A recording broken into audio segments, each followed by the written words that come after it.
राज्यभरातील वाहतूक संघटनांकडून आज मध्यरात्रीपासून बंद पुकारण्यात येतोय। ई चलान आणि अन्यायकारक दंड वसुली विरोधात हा बंद असेल। राज्य सरकारला 15 दिवसांचा कालावधी देऊनही मागण्यांकडे लक्ष देण्यात आलं नाही।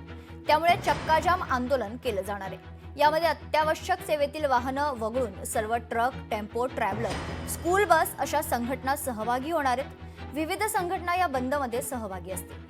याविषयी माल आणि प्रवासी वाहतूक संघटनेचे राज्याचे अध्यक्ष बाबा शिंदेंकडून अधिक जाणून घेतले।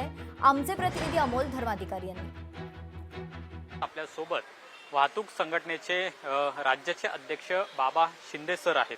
काय नेमकं कारण आहे उद्यापासून तुम्ही संप पुकारलेला आहे, बंद पुकारलेला आहे?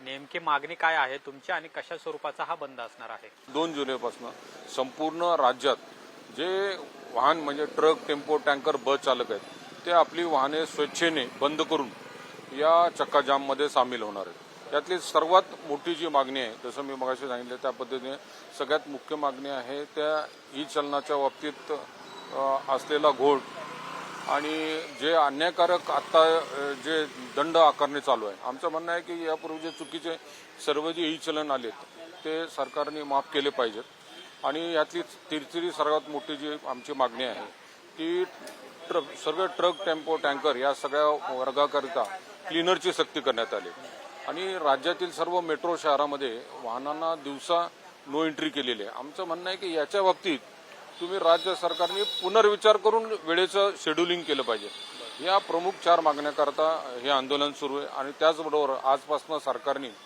सर्व वाहनांवरील टॅक्स हा वाढवला आहे।